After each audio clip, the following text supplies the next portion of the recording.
aspects of how our economic system affects our individual behavior and what we consider to be our social norms.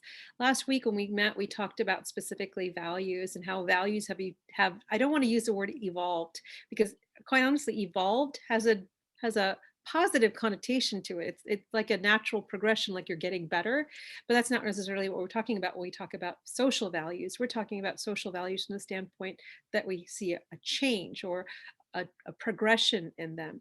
And they're really more aligned to, as we noted last week, power dynamics in society.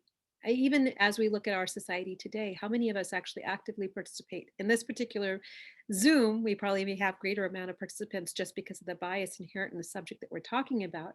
But in general society, people do not necessarily partake in the aspects of the civic life. And they tend to focus more on their individual private values or private life. That's also out of GDP, because our GDP has actually helped promote and facilitate this idea of individualism. So today I'm just going to talk about a few aspects of it. I have a lot of pictures, but the pictures are really meant to give you tangibility factors with the specific to how our economic progress and how we measure it is really the biggest issue that we face today. So just in terms of just a simple equational form, there are two equations that we use when we look at GDP. One is called the national income accounting. We typically don't look at national income accounts. It's a little bit more complicated to actually assess what the total value of GDP is when you look from that perspective. What we look at typically is the expenditure equation. And when the Federal Reserve puts out their statement, they're actually looking at and discussing specific elements related to C, which is consumption, I, which is investment spending, G, which is government spending, X minus M, which is net exports. And you'll see this very clearly. The two primary triggers for us when we look at this are the underlying elements that affect consumption. So in the United States, the primary focus for GDP growth is in consumption expenditures, consumption spending. And so from that perspective, you can see how directly it ties to having a market-driven economy. If our very measurement is about how much is produced, the dollar value of what is produced in an economy, then that means that we need to do whatever we can to focus on the dollar or the market value of what is produced. The market value of what is produced, not the qualitative attributions that come with it, but only the market value. And we discussed this briefly last week. The market in and of itself is inefficient because supply and demand, unless they are of equal power, the one person in that decisive transaction who has a greater power in that transaction will exploit the other. So the prices are not indicative of a fair value, but they're indicative of exploitive value. So when we look at the environment, for example, some of you may be familiar with what's going on in Bourne with regard to the machine gun range. One of the biggest points there specifically is related to deforestation and lack of carbon sequestration. That's one element, because we do know that trees sequester or hold in carbon. But the issue is fundamentally is you can justify the deforesting of any land if you assume a growth rate. Right? The growth rate, the assumption of growth rate doesn't necessarily have to be equatable to natural levels. You could pick the highest growth rate out there. So this is where the fungibility or the exploitation occurs. If I am the person who wants to deforest, and I'm talking to people who don't necessarily understand the growth rate of trees and aren't going out there to research that on their own, and they rely on me, I have a tremendous ability to say, it's okay for me to chop it down. It's going to grow back to normal in 10 years. Okay. So that's something that we need to think about, because that's a very simple example of this. But in our particular case, everything in our economic system really points to the C value, the consumption value. And the consumption value is only derived out of a market value. So what the market is valuing, again, sorry to be so repetitive. I just want to make sure that I bring that to you, because every other aspect of what we'll be discussing today is qualitative.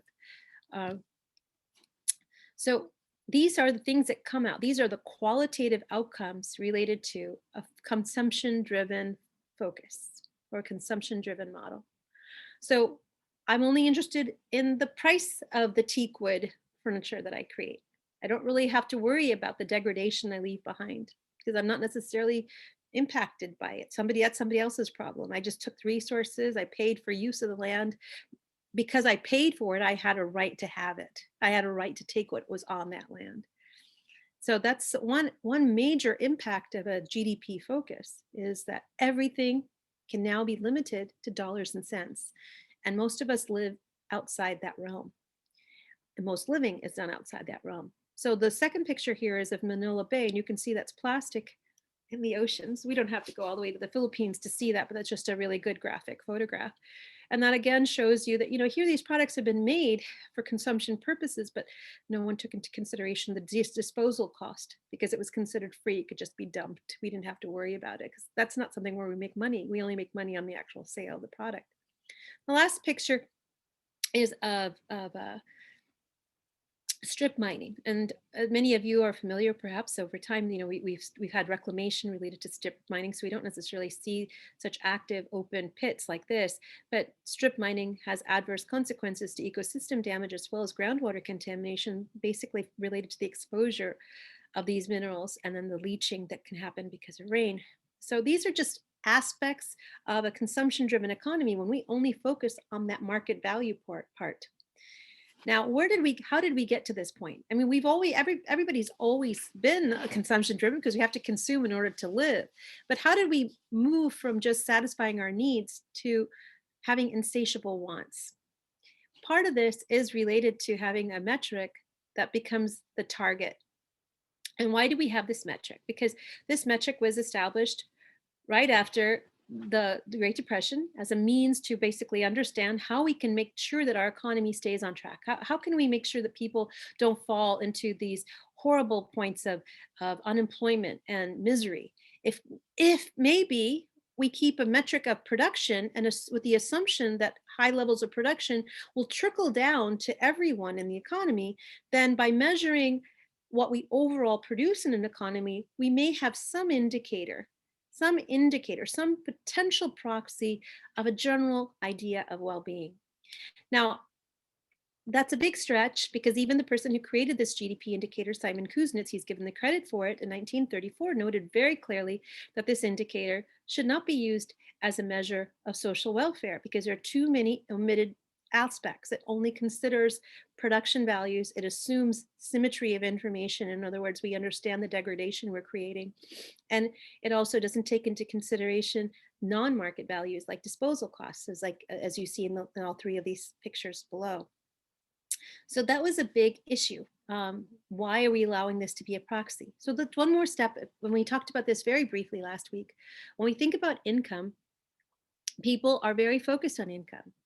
Now, income is a measure of well-being because of what we can buy with our income and how we can save for a rainy day with our income.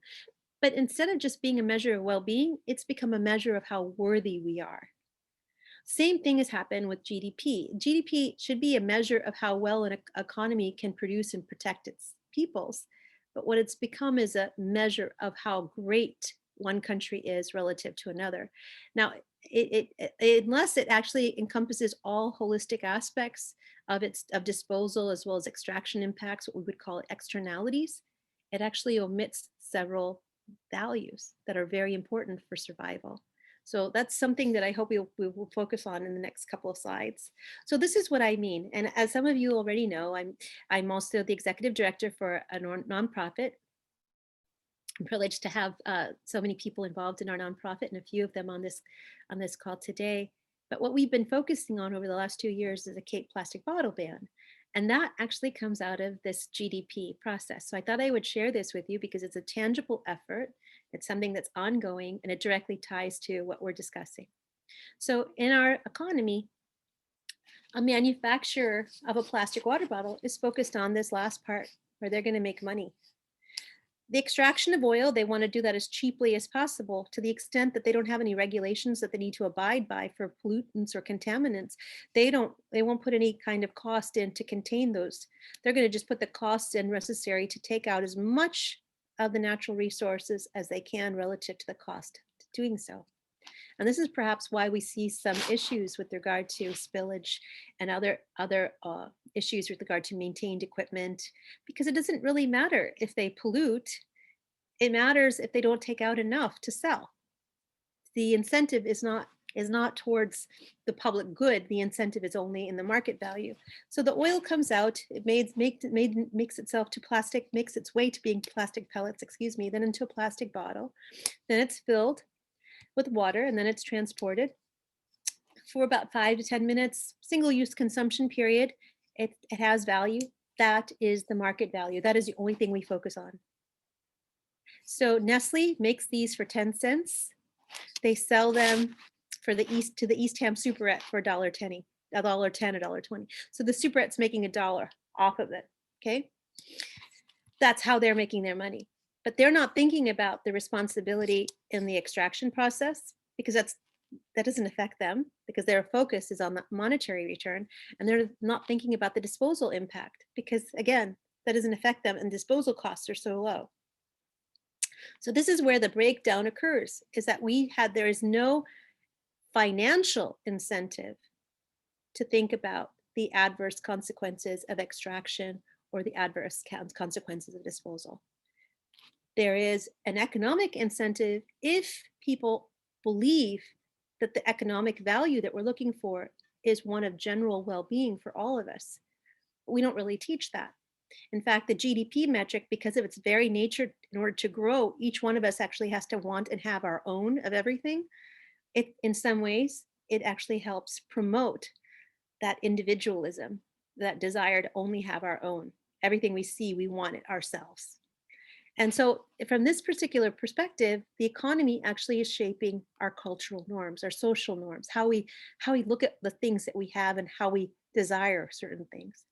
So I hope this is a little bit of interest to you right here. So this in a very small micro example is basically our overall economy. So let's just talk one more second here before we move on to a few other slides. When we go to waste, the waste issue creates methane gas, because photodegradation of PET can create, or PLA can create, depending upon the heat, whether there's a heat exposure, can create methane gas. Otherwise, it can just sit there. It can become brittle and then become much smaller pieces. The other part is we're seeing an increased potential for it to be incinerated, which means that we'll breathe it in. Those toxins will affect our quality of life by the air we breathe. The other possibility is recycling, but recycling is not a salve, because it will require more plastic, because recycled plastic, first of all, just go to the store and look, each plastic bottle is a different composition. So in and of itself, even though it may say recyclable, the product that comes out from that recycling isn't necessarily going to be consistent with any one of those bottles. And then secondly, those bottles lose their chemical properties, their bonding properties on recycling, requiring more virgin plastic. And typically that recycled plastic is what we call downcycled, which means that there's no more plastic required in order to make new bottles. And all you've done is actually diverted the waste to another use temporarily, actually increasing the amount of plastic in the environment. So this is a perfect small example of how GDP works in a microcosm. So going back to Simon Kuznets, this is Simon Kuznets, and what he noted was, the system of our economic growth, and we look at a consumption-led model, requires resources. It requires constant inputs of resources. In fact, what we really call it is resources and technological growth. Those are the two elements that are needed, because you either have the natural resources or you need the technology to actually help you make up for resources that you no longer have. So technology actually steps in, and you have man-made elements to help promote growth. And that's one of the reasons why we focus on technology so much. So from this perspective, what he's saying here in this quote is that the way that this economy is structured, because of its very mechanism for measuring growth, it requires the spread of this same economic structure outside the confines of just this country. And I mentioned to you just a moment ago, it's a cultural perception. And I think we touched on this very lightly last time, but I want to touch on it a little bit more. When we think about unpaid work, and other countries that may have a cultural model that may not be so quantitatively focused, where people actually are able to derive a subsistence living by growing their own food, by foraging for food, by doing basic elements in their own households that provide their daily sustenance. And it's unpaid because it's not going through a formal market system. Comparatively speaking, they would look on a GDP measurement as though they're not productive economies, even though those people may actually be much more productive and much more hardworking than the people in the United States. The market is the primary mechanism of determining value. So if you have a culture that does not have a market mechanism or does not necessarily think in those terms, it can't compete on an apples to apples comparison. And then when you impose a GDP system on that country, you're imposing another set of cultural values that may be inconsistent with the culture there, which is perhaps why we see some rise of nationalism and religious perspectives in certain countries, because people who are in leadership can feel very clearly that this is something that's very deviant for their population compared to what the population in terms of the general population would like to believe. That doesn't mean that we're saying that it's okay to have immoral cultural behaviors. What we're saying though is that it's important for us to understand that this is an imposition on culture. So let me just go on to a couple more slides here. So I mentioned GDP. So let's look at GDP here in terms of how GDP has affected the world that we live in. So if we look at world GDP, you can see right now, GDP was created in the 1930s, became an international indicator in the 1940s because of the Bretton Woods Agreement. And that's where the trajectory of growth, the way we know it, occurs, because now we have a metric. We have something that we are measuring. We have something that we are looking to attain, a resource intensive metric. Okay. So let's look at the outcome of that. This is a measurement of carbon dioxide emissions on a global scale going back 800,000 years based on ice core data. Right here is where we are. This is the 1950 level. Right below that is where GDP becomes a global indicator. As you can see, just like with that fairly vertical line with global GDP growth, CO2 emissions have been fairly consistently rising, primarily because we measure economic growth based on productivity, and we don't take into consideration the adverse impacts of it. If we took into consideration the adverse impacts along with looking for productivity growth, the outcome arguably would be different. So these are the outcomes that we have today because we did not take into consideration what we did not know. We didn't take into consideration that deforesting land would create an imbalance that may cause weather-related impacts on a global scale. And these are a few. These few storms that I'm sharing with you here have led to flash flooding. So we have flash flooding on one hand, related specifically to the aberration of CO2, as well as other greenhouse gas emissions, all tied directly to a measure of economic growth that relies heavily on resource-based production. Then we also have, because of this, global temperature rising in certain areas as the Earth desperately tries to recalibrate for the level or the proportion of gases in its atmosphere that's alien to it and rising at such a fast level. You have floods, as I mentioned before. The floods bring disease because now organisms that would probably have died out have a longer ability to thrive in moist environments. Then in other areas you have drought. And then in still other areas, because of the droughts, you have pressures on population for a couple of reasons. One, farmers not able to take care of their livelihoods, people not able to get basic water needs met, increased incidence of fire. And this is on a global scale, so I'm showing you pictures in different areas. And let's see. And then this is the picture I was trying to get at, which is the one problem that we all are aware of recently, the Syrian issue, and it's related to its lack of ability farmers to get water. So lack of water leads to migration. It leads to, in India, it actually led to mass suicides. In this case, we saw a lot of Syrians moving into the urban environment and leading to what we have today in terms of the Syrian refugee crisis. There are obviously multiple complexities, but part of the reason is related to climate change. So the drought created a situation where now you had climate change refugees for all practical purposes, which are only expected to increase over time, not to diminish. So climate change from this part directly affects food supply. And I just want to just touch on this quickly because this is all related to our economic system. Our economic system has fostered this increased level of atmospheric gases. And then indirectly, now it's also fostering an increased polarization between those countries that have relative to those countries who have not. So in terms of climate change effects, food is something that every country needs. The irony here is that those countries that have the money to purchase food on the global market will continue to have such.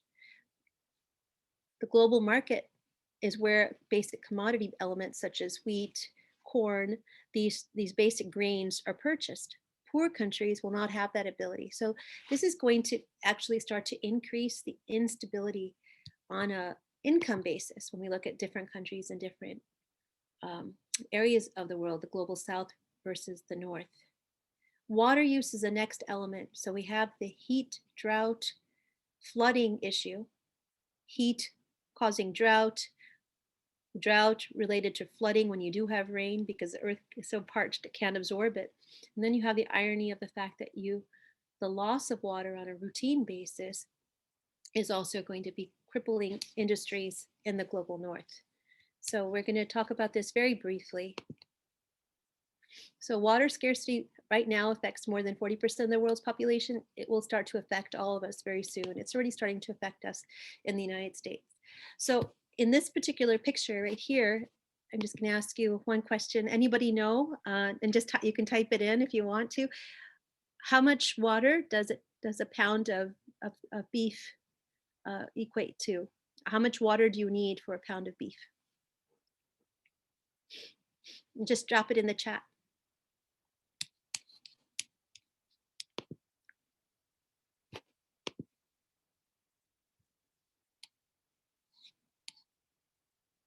$200? Anybody else? 4,000? Okay, anyone else? 2,000? Okay. I see the one beautiful thing is you all can look on the internet and find some source. Typically it's somewhere between 400 and 650 gallons are needed for 1 pound of beef, depending upon what you're looking at. Obviously, this is why quantification is not a good argument and not a good tool. As you can see, you can come up with many different values, and then you change the discussion from one about the issue to about arguing what value is correct. But in general, it's very water intensive. And then when you see this particular situation here, right here, with the way that these animals are being raised, we also know about the issues related to antibiotics and other types of quality of life issues that also affect the type of foodstuffs people eat who eat animal meat. This is not a healthy industry by any stretch. And the size of it makes the cost of that animal very cheap. And so what that means is there are two things that are going on here. Two things, one that affects us on a moral level, and the other one that affects us on a GDP level that just exacerbates our adverse externalities. On a GDP level, we grow because we treat these animals as commodities, as unfeeling beings, justifying an animal or trophic hierarchy by saying that they are lower than us. But that is a human construction. It's not something that's descended from the heavens. It's something that we created.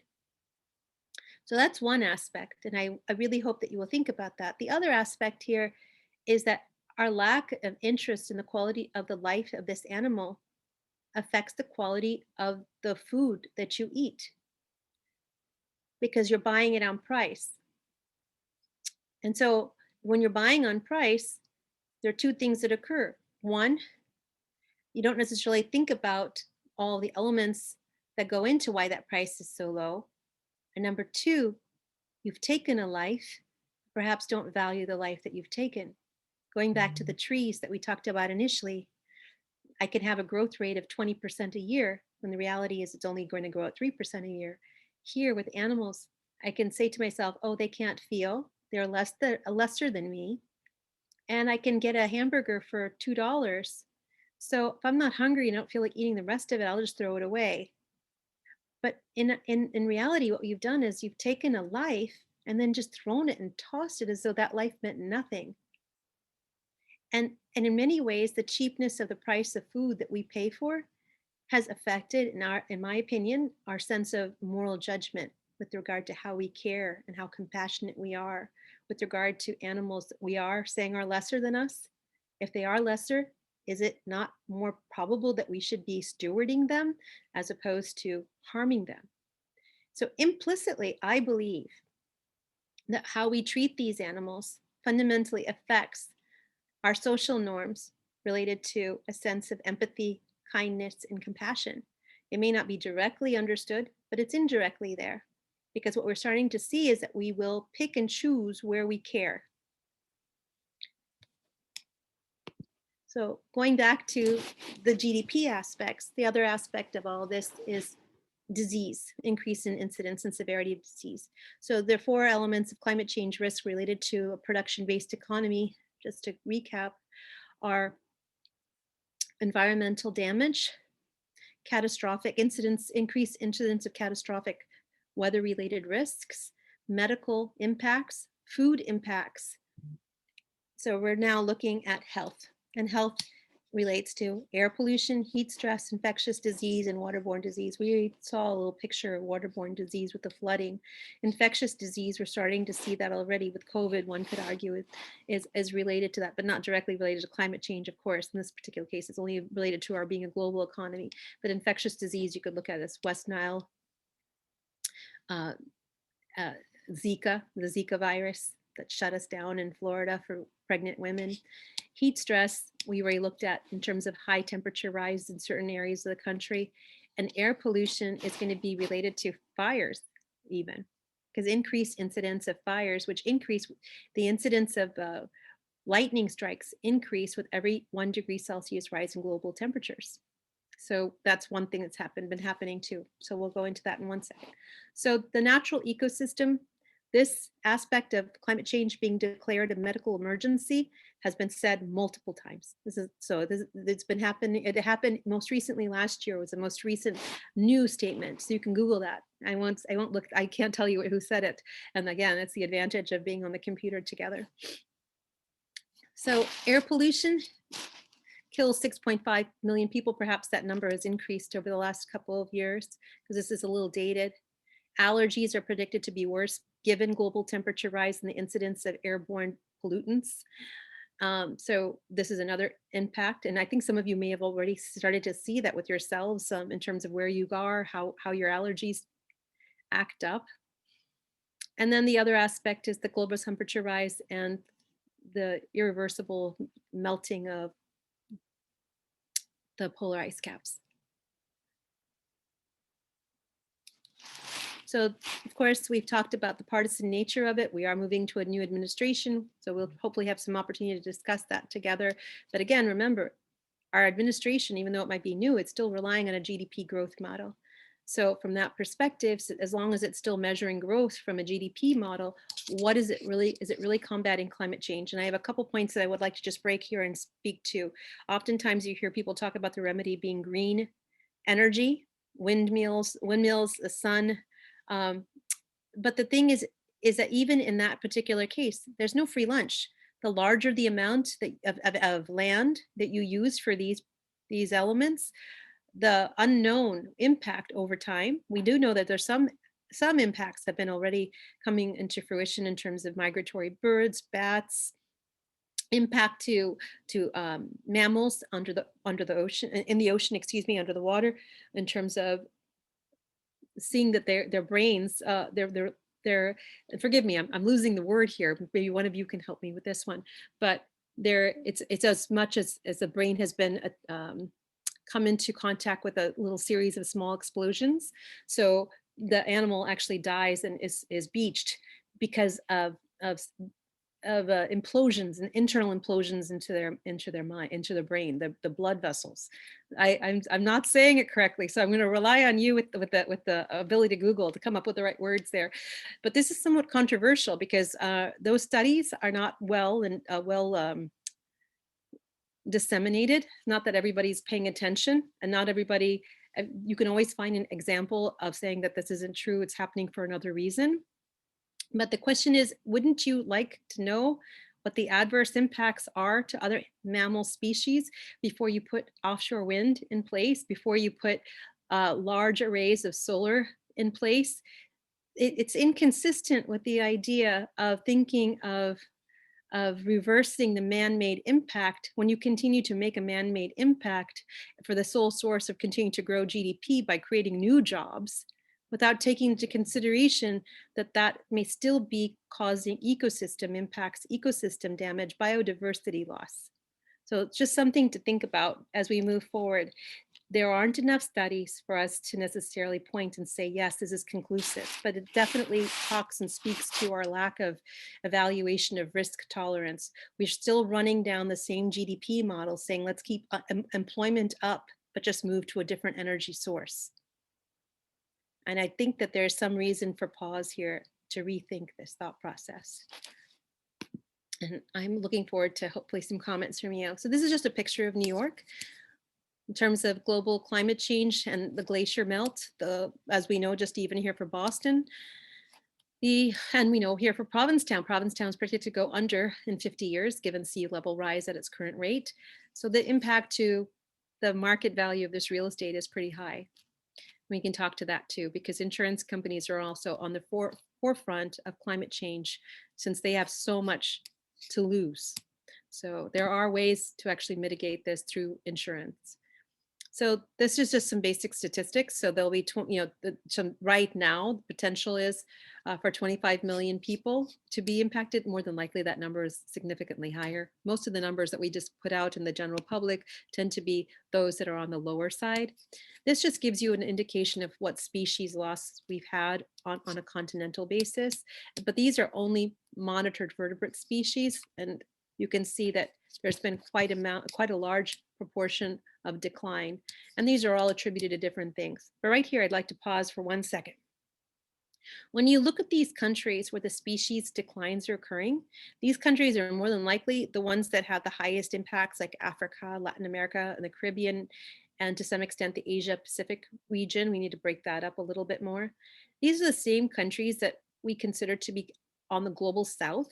So they're usually considered to be poor countries, countries where large multinational companies, like the quote that we had from Kuznets, would say that those companies have moved there because the regulatory constraints in North America and in Europe may have made it difficult for them to pollute and make money. So they would lose their profit margins at a higher rate in the north relative to the south. So when you look at these numbers, what we need to take into consideration is these numbers really are related to these two places. It's because we're moving production here. And in moving production, we're responsible for these issues. We're holding on to our GDP growth, but our GDP growth is coming off the cost of externalizing the adverse impacts to these other countries. So this is another reason why GDP becomes a major issue on a global scale, but also one where we have to start to think of how one country or countries to the north may have been benefiting by the exploitation, the overt exploitation of countries in the south. So this is just a very simple slide. It gives me an opportunity to talk about one other thing. So everything here on this slide is qualitative. None of these are market-based. There's no market value to political instability, mudslides, wildfires, droughts. All of these costs that are an outcome of a market value-based economy affect the quality of our lives. When they manifest, they impact the ability for our economy to continue to work the way it is in a resource-intensive manner. They don't disrupt GDP growth because I can hire assassins, and that can add to GDP. I can have environmental companies come in and manage floods, and since they're getting paid, that can be added to GDP. I can find ways of transporting water into an area and add to GDP. I can find a way to purify ocean water, desalinate, so I can have that. I can find a way to ignore the climate refugees, sequester them in a place where they're out of sight, out of mind. They don't affect me. Um, Richer countries can actually help themselves when it comes to the sea level rise based on different types of adaptation vehicles that they could use. Infectious diseases could be protected, certain places could be protected from them. So what I'm trying to say is these are all attached to the qualitative aspect of our lives on a global scale, but they don't affect everyone the same. And in fixing them, we actually perversely grow GDP. So there was a really nice little passage I read once, and I'm not going to say it perfectly here, but the perfect GDP economic agent is the man who overeats, has to go to the hospital, marries, gets divorced, has gets into car accidents, smokes and drinks too much, and basically indulges in vices and has issues that we would say most of us would like to not have to be able would like to be able to navigate around. The person who lives a healthy life, exercises, loves their family, never gets divorced, has a happy, stable marriage, takes care of their kids, lives within their means, that's not the perfect economic agent. So this is what's interesting. This ties back to our discussion before. We can always monetize damage. And so for that simple reason, we may normalize it. And there's one simple example that all of us can think of. We have normalized all of these adverse health impacts in our society over the last 40 years. When I was a little girl, without giving you too much of my age, but I want you all to think about this. 40 years ago, did we think of cancer as such a normal element of daily life when we hear somebody having it, that it didn't even matter to us? Not that it didn't matter to us, we didn't compassionately care, but didn't matter to us, like it wasn't a shock. We have normalized it. We have normalized ADHD in this country. We have normalized fertility issues. We've normalized autoimmune diseases. This is because it slowly is creeping up. We're too busy perhaps, but also can be monetized. You can go to the hospital and someone will see you and give you a drug or a test. So you get the salve that somehow the market can find a solution for you. So just a food for thought, just something for maybe for our discussion. So this is the last slide I have for you, and it's just a little quote. And this is these men that are standing inside a California redwood tree that was being chopped down. And the quote is, you can read it for yourselves, but it is difficult to get a man to understand something when his salary depends on his not understanding it. And the reason why I bring this up is even in our discussion right now, everything I say to you, I'm pretty sure makes sense. I'm hoping it makes sense. You'll tell me if I made sense. But the reason why things don't change is because too many people are caught so deeply in their own welfare based on the system as it is, that they can't see that the change is within them to change that system. The economic system is a social norm. People control social norms. Values determine our behaviors, determine our economic outcomes.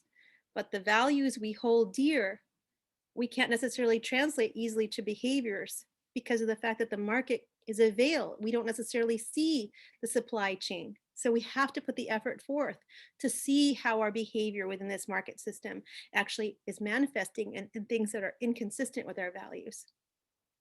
That's the way that we can change the economic outcomes. We have to recalibrate our behavior to be consistent with the values we espouse, and also to use our energies to actually be investigative reporters, to figure out how our values are sort of tainted by this market, and what the market is actually providing us if it's something that we really want to partake in. And we are really starting to see ourselves at that point where there is a turning point where this is starting to happen. There are bans occurring, like in my organization.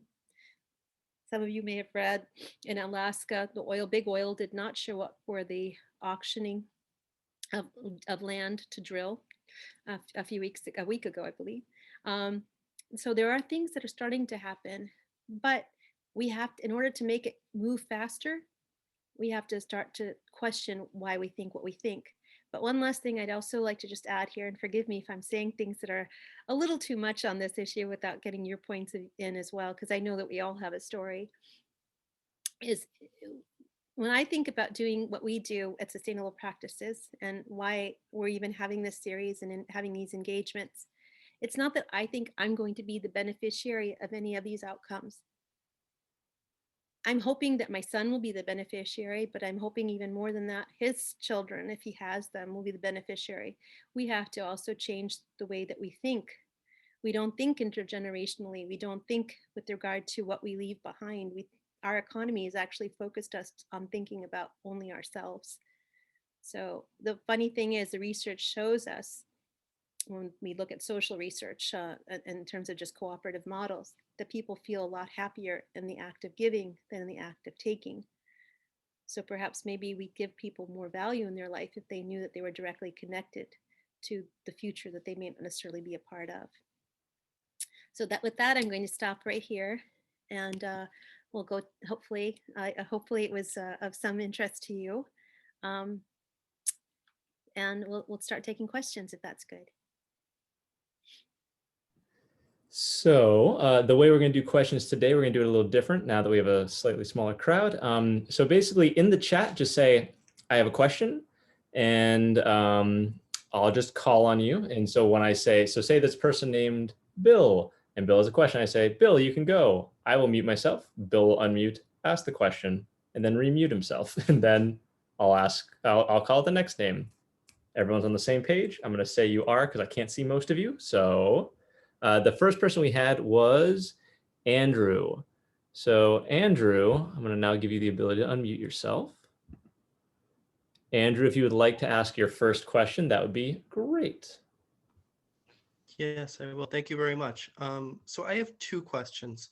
One of them concerns the degrowth movement, if you're at all familiar with that. Yes. And if you could possibly speak to that. Oh, is my connection? I heard you. I heard. Yeah, I can. Do you want to give me the second question too, or just do one at a time? I hope you can hear me, Andrew. I'm just going to go ahead and speak to degrowth. There's a limits to growth, which was written. It's a book. It was written. Like I want to say the 1970s. It's worthwhile getting. If any of you want it, we will attach it as a PDF to the email that follows after this call. After our Corey can send it, I'll send it to Corey.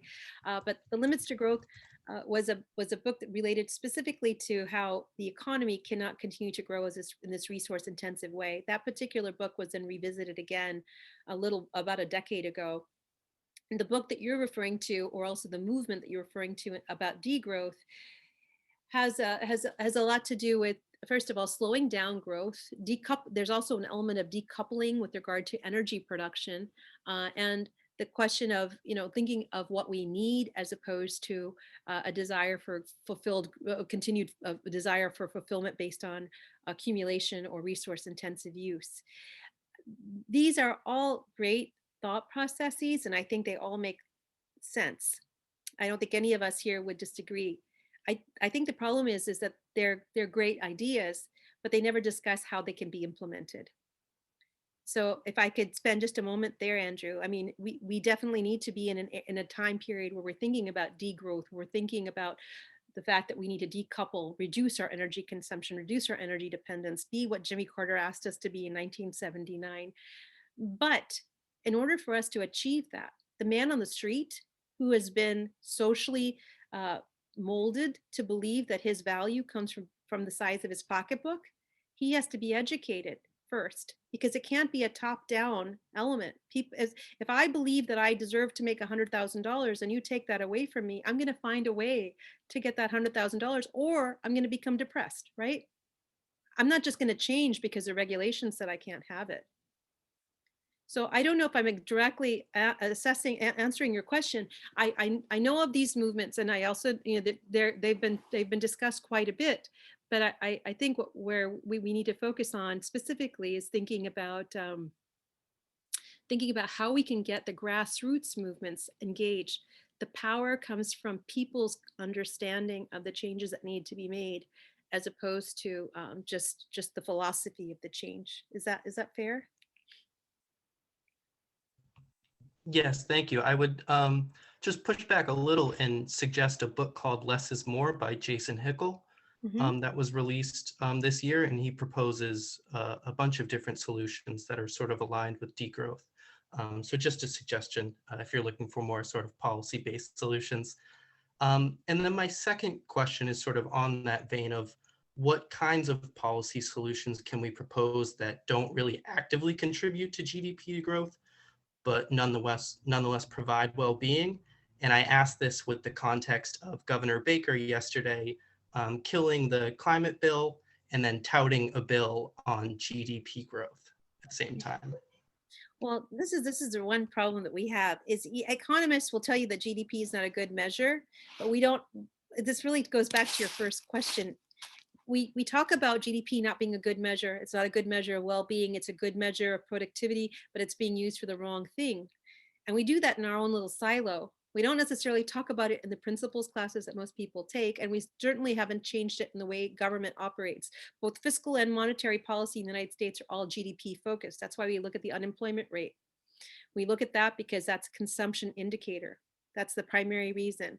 That's why we focus on interest rates and inflation, because it tells us how much people are willing to purchase, because all we're focusing on is a target of GDP. But going back to the first comment, I think things can only change if people understand how this is embedded into the system. Most people, when you tell them, this GDP focus is not positive, all they can understand is, well, he's looking out for my job. He's looking out for jobs. He's looking out to keep us employed. He's looking out to grow our economy. Not recognizing, based on that last quote that I put up from Upton Sinclair, but by their very focus only on their jobs and not how those jobs may necessarily impact the greater good, they are actually enabling the issues to continue to persist. So I'm going to keep on harping on the idea that great ideas are great, but until those ideas are translated to a way that people can understand, and you've touched their heart to actually make them want to be that conduit of the change of that idea, the ideas just sit in bookshelves. So I really think the power is in the grassroots, in our going out there and showing action and doing what we're doing today, having this dialogue, continuing to have dialogue. I think that's what's really, really important, doing this over and over again. And then we can start to see how the 30 of us together on this call can be a change. And then we can do something together about one little thing. And then how many people will be watching that? And then we can continue to spread that. But it's got to be a value-based change. It can't just be a superficial one-off. That's we don't have time for that anymore. So our next question comes in from Carolyn. So Karen, if you'd like to unmute and ask the question, go for it.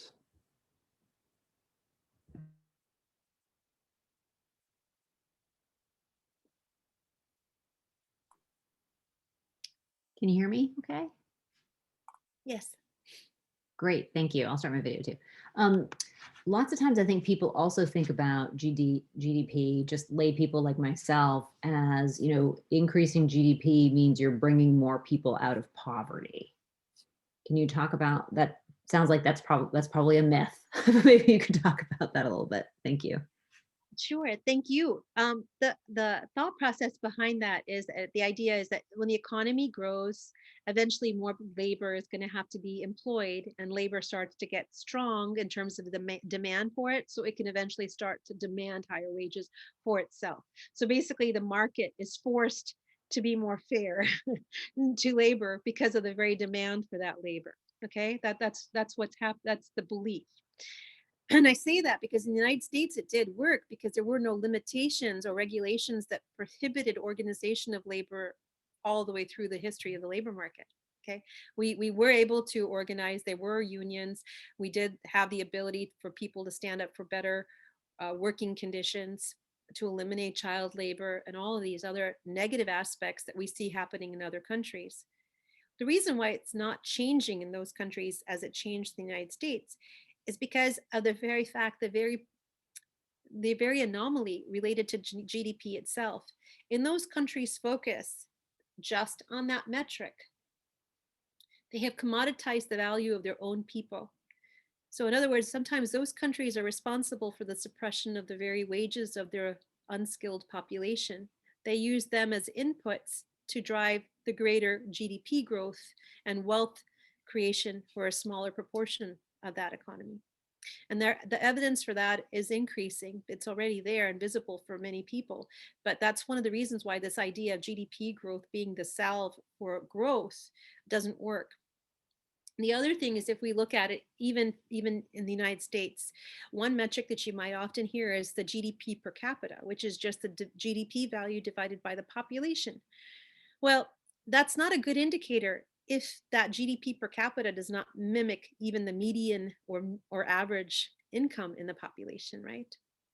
And that's the case in the United States. What we're starting to see is that GDP per capita may have this one value here is actually higher than the average income value for the typical American, and that has been widening as we've had continuous amounts of high volatility in terms of recessions.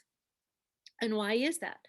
It's because if I am living paycheck to paycheck, and then all of a sudden the economy goes into a shock, a recession, all of a sudden my need for liquidity, my need to have cash is very high.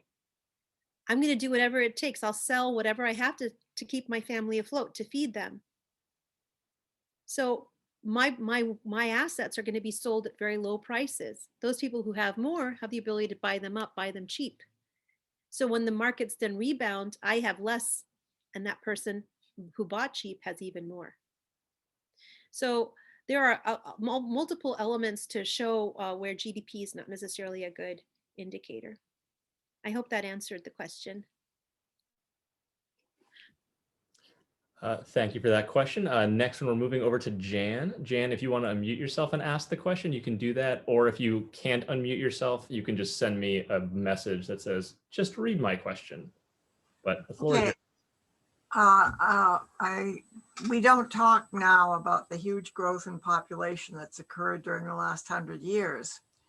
Families used to have more children to increase their family's productivity, for example, on the farm. You could think about that as increasing their GDP.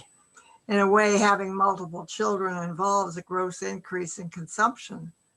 Do you talk about the huge impact of expanding population?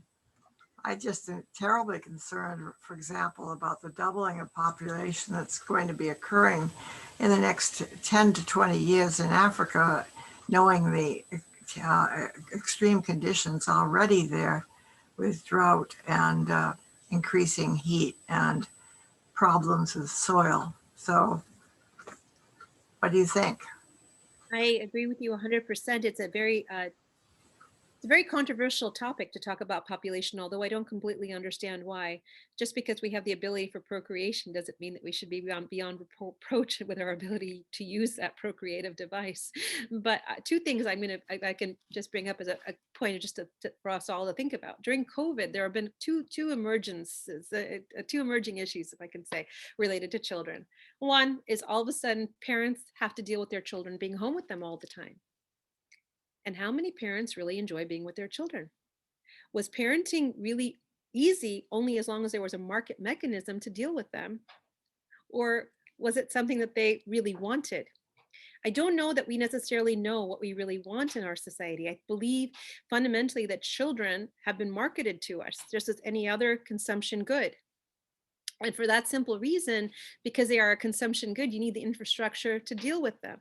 That's a point I'm just going to put out to you there, just to think about. But the other part that we also have seen is the amount of resources it takes to actually grow a child, if I can say it that way. When you have a human being, that human being, in order to be able to grow, to be a positive externality to society, to be a benefit to society, needs to be nurtured on a multiple individual levels. Everybody that comes into contact with it needs to see that child and feel an affinity towards the child. It takes a village, like Hillary Clinton said. Not that I quote Hillary very often, but at that particular way, I think she's 100% right. Children are a reflection of the future that we want. Yet we put so little resources into it, and we don't even count child rearing as any kind of value add to society.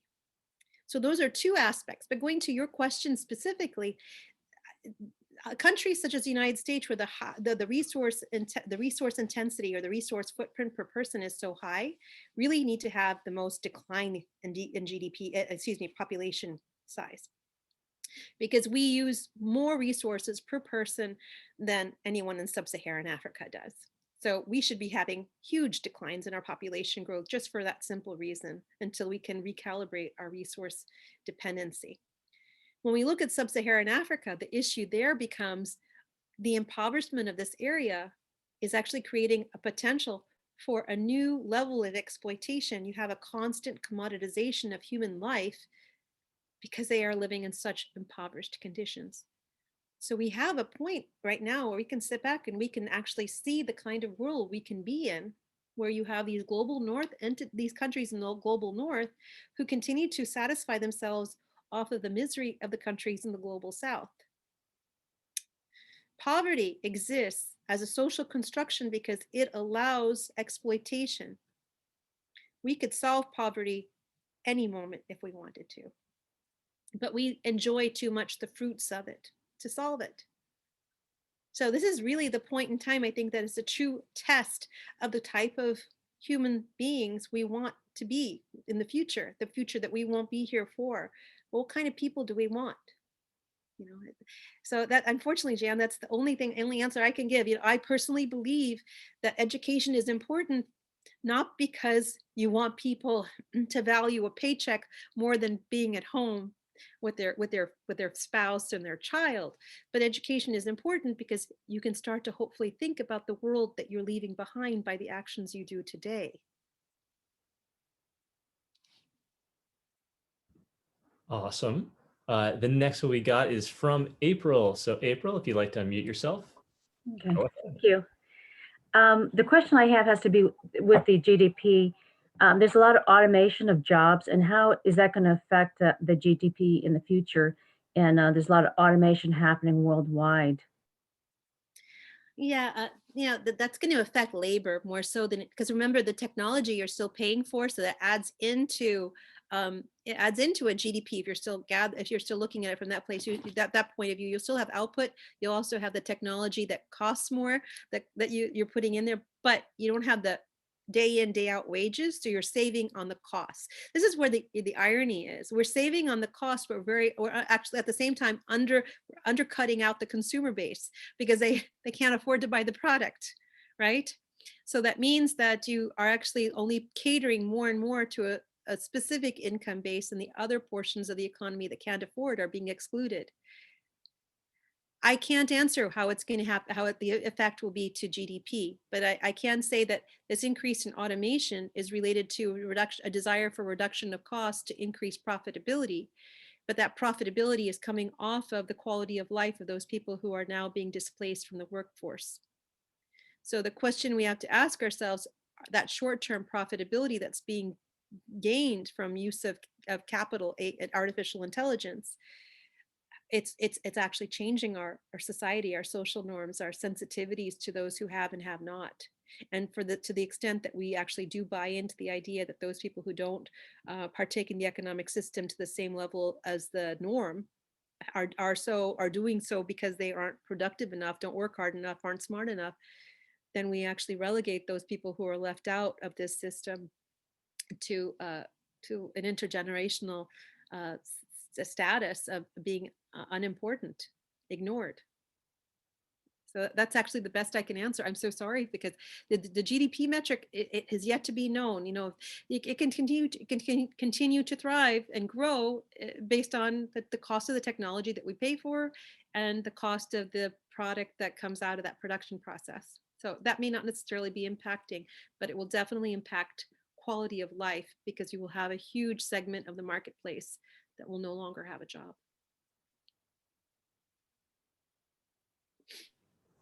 And then we seem to have a final question from Kayla. So Kayla, it is your turn to unmute yourself and ask away. Last question of the Last night. question. Thank you both so much. Hi, Doctor. I just wanted to ask, so I know we need to figure out how to, like the best method in order to measure the quality of people's lives and social welfare, but it feels like every time that we begin measurement, we often begin assigning monetary and quantitative value. So what would be the best way to avoid such a thing? Well, I'm going to be a little repetitive because I said this last time too, so forgive me, Kayla. The GDP is, again, it's like an alarm system. You know, it gives you an indication of what's happening overall. And I shouldn't say an alarm system. The GDP is an indication of what's happening overall, but it's not an indication of who's benefiting from what's happening, right? So we can see that there's a greater amount of production, and then it's up to us to extrapolate. Does production mean quality of life, standard of living? What does that mean? And unfortunately, it's been extrapolated to mean that there's more production, therefore there's more production or output for everyone, which isn't true. So when we start to think about quality of life, it really has to be on a localized system. Yes, last time we met, I put up that slide about the physiocrats and I said I'd come back to it. So I'll just come back to it now. The physiocrats believed that small localized economies were the best economies to have. An agrarian lifestyle was the true essence of productivity or productive output, the true essence of wealth. And the system that we have now, a market-based economy, they looked very much down upon because, you know, they didn't understand. Here you are, you have the paradox that Adam Smith brings up, which is the diamond. I'm going to bring diamond and water. Which do you value, right? You value the diamond more, even though you need the water to survive. Because our market creates this anomaly where the prices are not necessarily indicative of anything other than the last trade, the last want that was created and crafted. So I would advocate that we start to look more in terms of our local economies, our communities, and that's where we would get greater amounts of economic strength. And that ties into sustainability perfectly, because that would mean that we know the people we interact with. We know people who live in our apartment building if we live in a city or on our block. We know people in our town. We look out for each other because we know that we would want someone to look out for us. And on top of it, we also look out for each other because we see ourselves in other people. We see the interconnectivity that we have with other people. Our system right now sets us up to be anonymous to one another. Can I just end with one little story to share with you? So my mother called me this evening and she was talking to me about her cell phone. She has been having problems with her cell phone. She paid cash for it. And so, you know, now they're like $1,000, right? $1,200. She went into the store and she said they don't give me any service. I paid so much more money for this phone. And I said to her, Mother, how can they give you service? The person who sold you the phone doesn't get anywhere near the amount that you paid for it, and is not directly connected to the sale because he's only being paid an hourly wage. He's not connected to the company. He's a commodity. And essentially that's how our system operates. We've all been so commoditized and dispensable and an hourly worker and not tied to the customer and not